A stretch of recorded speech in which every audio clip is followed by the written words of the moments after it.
Hello అందరికీ welcome back to my YouTube channel. ఈరోజు మన రెసిపీ వచ్చేసి సింపుల్ వీడియో అండి. శనగల ప్రసాదం అన్నమాట. దసరాకి ఇంకా వరలక్ష్మి వ్రతంకి వినాయక చవితికి మనం ప్రసాదం పెడుతూ ఉంటాం కదా. ఆ శనగల ప్రసాదాన్ని సింపుల్గా ఎలా ప్రిపేర్ చేసుకోవాలో చూపించబోతున్నాను అనమాట. సో మరి ఆలస్యం చేయకుండా ఈ ప్రసాదం వీడియోని చూసేద్దామా. దీనికోసం నేను ముందుగా ఒక గిన్నె తీసుకొని గిన్నెలోకి 1 కప్పు వరకు శనగలను తీసుకున్నాను. దీన్ని ఎండుగా నీళ్లు పోసుకొని ఓవర్ నైట్ నానపెట్టుకోవాలి. ఓవర్ నైట్ టైం లేదనుకునేవారు 4 గంటలు 5 గంటలు ఇలా నానపెడితే సరిపోతుంది. ఇప్పుడు ఈ శనగల్ని కుక్కర్లోకి తీసుకొని కొంచెం సాల్ట్ వేసుకొని 1 గ్లాస్ వరకు వాటర్ని వేసుకొని ఇంకా కుక్కర్ పైన మూతని క్లోజ్ చేసేసుకొని స్టవ్ పైన పెట్టుకొని దీన్ని 3 లేదా 4 విజిల్స్ వస్తే సరిపోతుందన్నమాట. శనగలు చక్కగా మనకి బాయిల్ అయిపోతాయి. సో ఇలా బాయిల్ చేసుకున్న ఇప్పుడు ఈ శనగల్ని విజిల్లో గాలి తీసిన తర్వాత ఇప్పుడు ఒక ప్లేట్లోకి వడకట్టేసుకుందాము.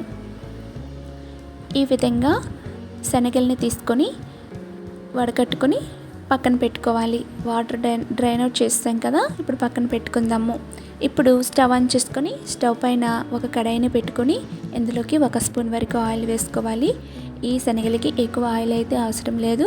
1 స్పూన్ ఆయిల్ వేసుకున్నాక ఆయిల్ వేడెక్కాక 1/2 స్పూన్ ఆవాలు, 1/2 స్పూన్ జీలకర్ర, 1/2 స్పూన్ శనగపప్పు, కొంచెం కరివేపాకు ఇంకా ఎండుమిర్చిని 4-5 వేసుకొని ఈ విధంగా ఫ్రై చేసుకోవాలన్నమాట.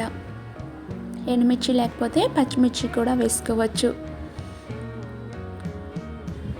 ఇవన్నీ వేసుకున్న తర్వాత బాయిల్ చేసుకున్న శనగల్ని వేసుకుందాము. ఈ శనగలు వేసిన తర్వాత స్టవ్ని కొంచెం హై ఫ్లేమ్లో పెట్టుకోండి. హై ఫ్లేమ్లో పెట్టుకుని చక్కగా ఇవి ఫ్రై చేస్తూ ఉండాలి. ఒక 5 మినిట్స్ పాటు ఇలా కలుపుకుంటూ ఫ్రై చేసుకొని ఉండాలి. తర్వాత స్టవ్ని సిమ్లో పెట్టుకోవాలి. సిమ్లో పెట్టుకొని ఇప్పుడు మనం ఫస్ట్ బాయిల్ చేసేటప్పుడు సాల్ట్ వేసాం కాబట్టి కొంచెం చూసుకొని పైన మరి కొంచెం సాల్ట్ని స్ప్రింకిల్ చేసేసుకొని కొంచెం పసుపుని వేసుకోవాలి. కారం అయితే మనం పచ్చిమిర్చి ఎండుమిర్చి వేసుకున్నాం కాబట్టి కారం వేసుకోవాల్సిన అవసరం అయితే లేదు. సాల్ట్ పసుపు వేసుకున్న తర్వాత ఒకసారి బాగా అంతా మిక్స్ చేసేసుకొని పైన కొంచెం కొత్తిమీర వేసుకొని ఇలా బాగా కలుపుకొని ఒక 2 నిమిషాలు ఫ్రై చేసుకొని ఈ శనగల్ని పక్కకి తీసుకొని ప్రసాదంలా పెట్టుకోవచ్చు.